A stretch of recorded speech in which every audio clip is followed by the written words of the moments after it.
Lauren, thank you very much for taking part. And yeah, no, of course. Thank you for having me in your office once I found it. Yes.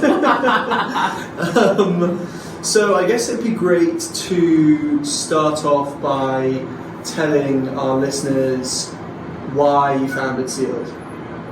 We founded Sealed because 20% of greenhouse gas emissions in this country are from homes. Mm-hmm. And what a lot of people don't realize is that the technology to completely decarbonize that 20% already exists. Mm-hmm. And it's very basic stuff. It's air sealing, insulation, heat pumps, and then renewables. Mm-hmm. And that was really intriguing to me and somewhere where I thought that I could make a really big impact. Yeah.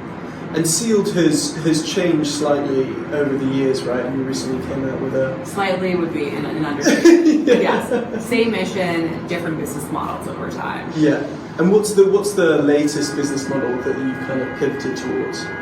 So we're the easy button for contractors to access energy efficiency and electrification rebates. Yeah. So we figure out what homeowners qualify for, how big the rebate is, which is typically based on the energy savings. Yeah. And then we submit the rebate, and then we pay them upfront for it. Yeah. Versus a lot of programs, it's a lot of paperwork, the qualifications are very complicated, and then typically the payment, you might get lucky, you might get it in a few weeks, or you might get it in several months. Really? That slow? Yes, it can be quite slow, and it's unpredictable. It's the unpredictable nature of it that is most challenging. Yeah. And would you say that there are specific criteria or characteristics, because you've run the company for a long time now, that you kind of dial into when you're thinking about talent? So my number one criteria when I'm hiring someone is this is a good opportunity for them. Okay. Because if it's not, one, you won't retain them, and two, they won't be very motivated. Yeah. If I don't think it's a good opportunity, I'm asking myself, why are they applying for this particular job? Mm-hmm. And if something's a good opportunity for someone, they're going to work hard, they're going to be motivated, and they're going to enjoy their job. Yeah. You don't want people at the company who aren't going to enjoy their job. Yeah, that's for sure. And I think also that ties into that progression, and I think that retention piece, as you said, which, you know, I think the average for people in startups is something like 1.8 years. And so, you know, that's a massive cost to a business. It's like, you know, having to find replacements, etc. So those companies that are able to not just attract but keep talent are naturally going to be, you know, progressing further than other businesses.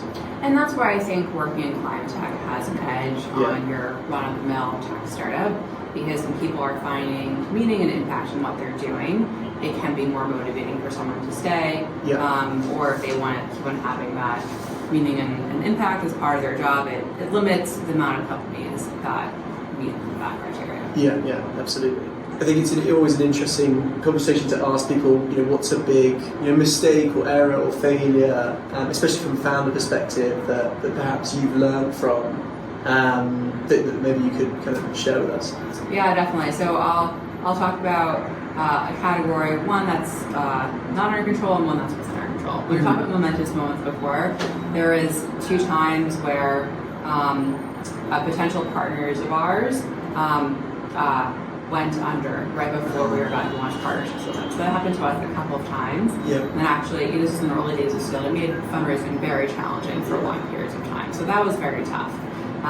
In terms of a failure that we had, so in 2016, when we first launched our financial product, you know, we closed our facility, we issued a press release, and we celebrated it. And we had, you know, some customer LOIs, and then we're like, oh, this is really going to take off right away, and then it did not.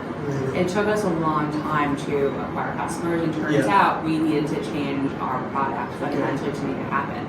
And that was a huge disappointment, and it took us probably, you know, 18 to 24 months after that to find a product market fit for that product, and I learned a lot from that experience.